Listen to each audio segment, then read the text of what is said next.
New Mexico State, Liberty playing the CUSA game of the day. I mean, well, it's on the same day as a Pac-12 game, but you get what I'm saying.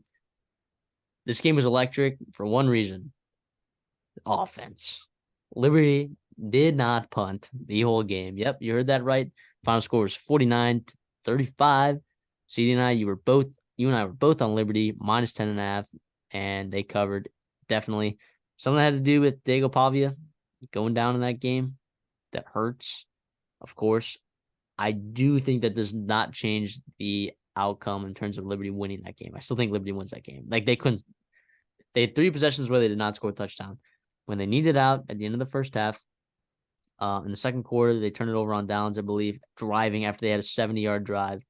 And then at the end of the game, they drove another 70 yards and ran out the entire clock in the fourth quarter. So other than that, Liberty scored a touchdown on every single possession. Caden Salter was absolutely incredible, continuing to show the world that he is absolutely a very, very good quarterback. I don't think he transfers out of there. I think he does the Grayson McCall, sticks with Jamie Chadwell because Jamie Chadwell just does that with quarterbacks, makes him look awesome. Caden Salter did it in the air and did it on the ground, 165 on the ground and a touchdown, as well as 319 through the air with 2 tutters. So absolutely awesome. Absolutely awesome. But New Mexico State deserves the love. 10-4. Come on. A double-digit win season for the Aggies. That is snaps all around. Snaps all around. So any thoughts on these two teams in the game, future outlook, bowl game look ahead before we cover those? I mean, there was a clear talent gap here, edge on Liberty, and that was reflected in the box score. I'm not in the box score. Sorry, in the final score, and then as well as the Vegas line. But credit New Mexico State, like Liberty, like they could just score whenever they wanted to, and New Mexico State battled and battled and battled until it was too late. Blaze Bertolitz did his best at the end there, but it wasn't enough. And credit Jerry Kill, though. You mentioned 10-4 is an incredible record for New Mexico State. They're playing in the New Mexico Bowl, I believe, against Fresno State. And then Liberty obviously gets the New Year's Six Bowl. Like the CUSA, probably the worst conference in college football, has a New Year's Six Bowl game, which is awesome. And they might get blown out. The line might be 20 something, whatever. But Liberty has got a chance to show Caden Salter, Jamie Chadwell. They'll be on the national stage for a little bit. It'll be fun The there. line I is think at line's at 15.5. that's it. Ooh, I'm gonna. Well, it's hard in the bowl games, I guess. But if Bo Nix is playing, regardless, we'll talk about the game when we get there. But it's about Liberty right now, and the future of Liberty football is really, really good. I don't think Chadwell's going anywhere. I think he's got a really good job there, where they're going to continue to have more and more talent than everybody else in the CUSA.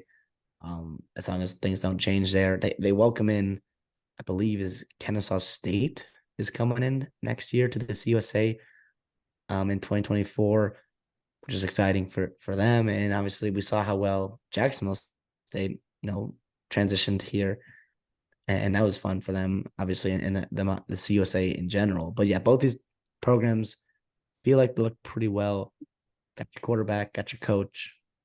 Can't be in a lot worse positions than both of those. We'll see if Jerry Kill stays there. I believe he will. I think it sounds like he will. Unless he I wants don't the know what Boise other State job. jobs, unless like another big job opens up, like from another coach plucking someone like that. Maybe Boise I State. I mean, but that's not. maybe like I think he's a candidate for sure. But yeah, I think if Jamie Chadwell was going anywhere, I think he would have gone to Mississippi State or Arkansas if that job had opened up. But I looks like those jobs are filled. Well, Arkansas didn't move Sam Pittman at all, but Mississippi State filling with Jeff Levy.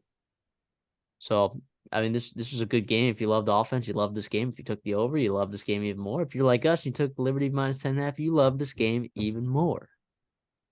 So good way to end the CSA, which I think this conference gets a lot of I'm not gonna say hate because everyone loves a little weekday CUSA. But I think in terms of like the level of competition, I think people don't necessarily respect it as much. We'll see though in these bowl games. Like Liberty's playing Oregon.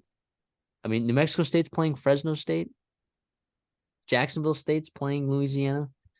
Western Kentucky's playing Old Dominion. We'll see. We'll see how these guys stack up.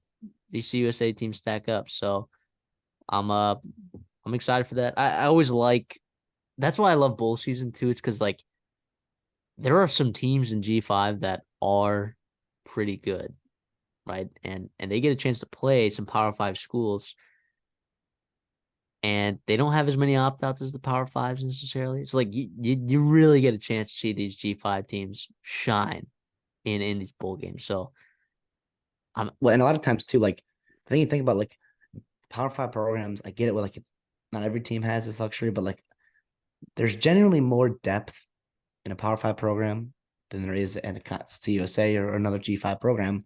You get 3 weeks to get healthy here, and like that does wonders for these G5 programs that are like, they're like, oh god, we need our left tackle back badly. We're starting a true freshman here that's not ready to play football at the Division 1 level. Like, you know what I mean? Like stuff like that that can just totally wreck your game plan. You get them back, you get things to work on, you get coaching, all this other stuff. Maybe you get those freshmen that came in right underweight. Now you've gotten them accumulated used to Division 1 football, and now they can, really show what they're about. And when to me, I think that's why you mentioned like so many upsets happen in bowl games, because like it almost helps them more than some of these Power Five schools. yeah, I agree. So I'm a big fan of both these teams. Big fan of what both of these coaches have done. And look, if both of these coaches had accepted a Power Five job after the season, I would not be surprised. I would not have. Sorry, I would not have been surprised. They're both really good coaches in a conference that does not get enough credit, to programs that do not get enough credit. To be fair, New Mexico State has not had the program success that most every other program has had. But hey, 10 wins at a program like New Mexico State for Jerry Kill, that is unbelievable. Unbelievable. People people do not understand how hard it is to win there, right? And how heavily competitive it is to recruit in the Southwest there. When you got the Arizona schools, you got like even New Mexico State, like you're still gonna get likely out recruited by like UTEP, right? Like in that West. Like it's it's tough, man. It's tough. And Jerry Kill is just a really good coach. So glad to see him have that success.